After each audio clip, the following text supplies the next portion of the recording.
Adat dan hukum adat Minangkabau sumbang salah lanjutan atau lanjutan dulu. Menurut pemahaman kalangan adat Minangkabau yang dapat itu temui salamuku bahwa pengertian sumbang salah terbagi dalam dua arah. Marilah kita simak pendapat Datuk Sunggano Dirajo dalam bukunya Kitab Cerai Paparan Adat Limbaga.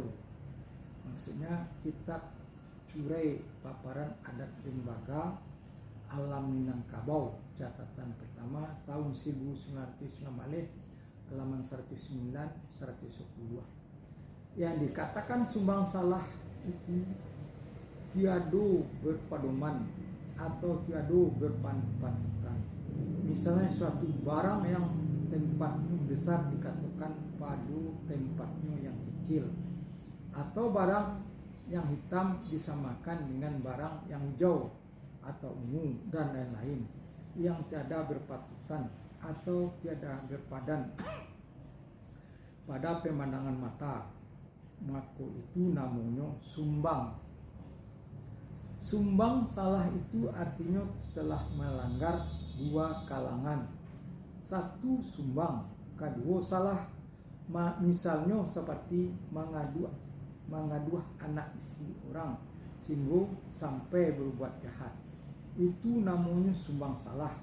Tetapi kalau sekedar mengaduh-ngaduh dengan mulut atau dengan tingkah laku seperti mengamit-ngamit atau menyentuh atau menyentuh anak istri orang atau anak gadis orang, baik pun orang rando yang bukan hak miliknya, itu salahnya masuk kepada sumbang saja, belum termasuk kepada sumbang salah.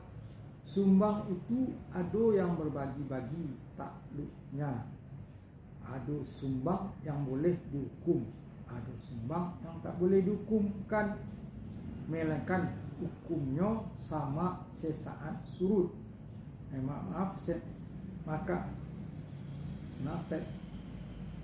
Melainkan hukumnya sesat surut, bukan saat.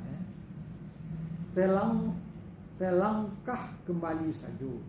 Seumpama orang yang salah meletakkan suatu barang yang tidak pada tempatnya, gedung diletakkannya pada tempat yang kecil, atau patut pada tempat yang kecil diletakkan pada tempat yang gadang, dan lain-lainnya sebagai mana mestinya.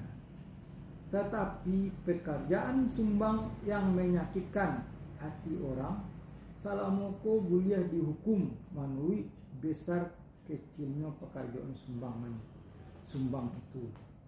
Umpamanya mengamit-amit anak istri orang, atau sumbang duduk, sumbang tegak, sumbang berjalan, sumbang bicara, dan lain-lain sebagainya. Tidak ada terlihat bagaimana pula pengertian perbuatan salah dalam surah yang diberikan oleh Datuk Sunggano Dirajo dalam bukunya tersebut.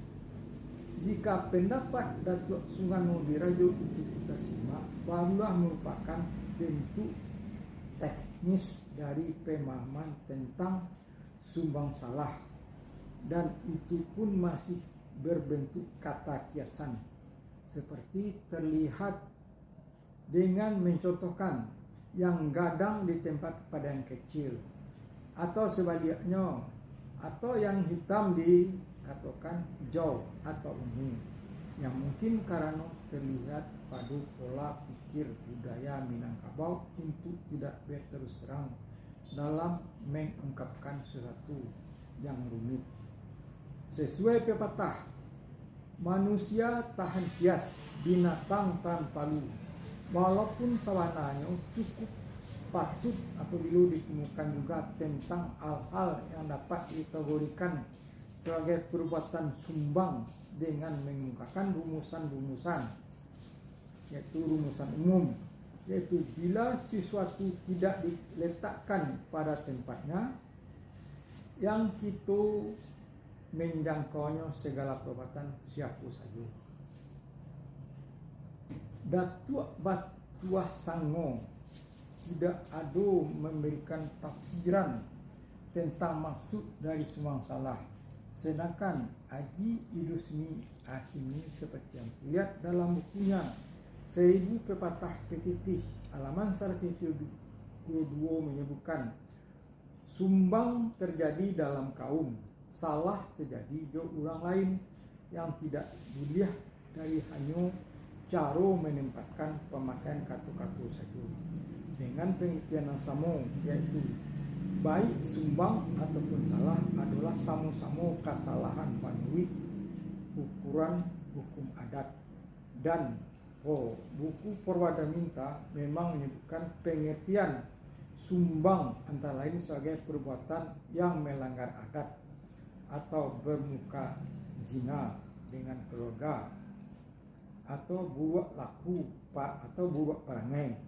Namun bukan tidak mungkin perlu kata sumbang dapat lebih luas maksudnya lebih luas lagi untuk setiap perbuatan yang salah pasang. Walaupun kita temukan juga adanya langkah sumbang baik yang disengaja ataupun karena kecerobohan.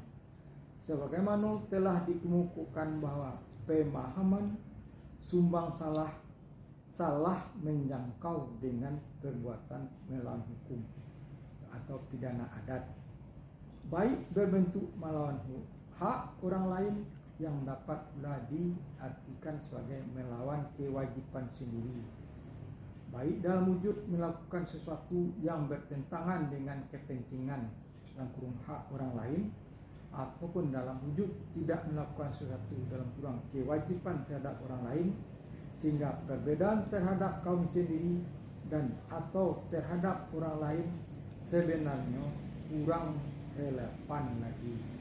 Karena hidup bersama dengan orang lain, kaum pun tetap dipandang sebagai perbuatan sumbang apabila dilakukan di luar tatanan lembaga yang diakui masyarakat. Sehingga dapatlah disimpulkan bahwa perbuatan tersebut sumbang adalah semua perbuatan yang menurut kaidah-kaidah disebut sebagai janggal, dan yang disebut dengan perbuatan salah adalah setiap perbuatan yang pada hematnya dapat diberikan sanksi hukuman terhadap pelakunya atau yang menyuruh lakukan, tak soal apakah bentuk hukum itu ringan saja atau bana-bana barik.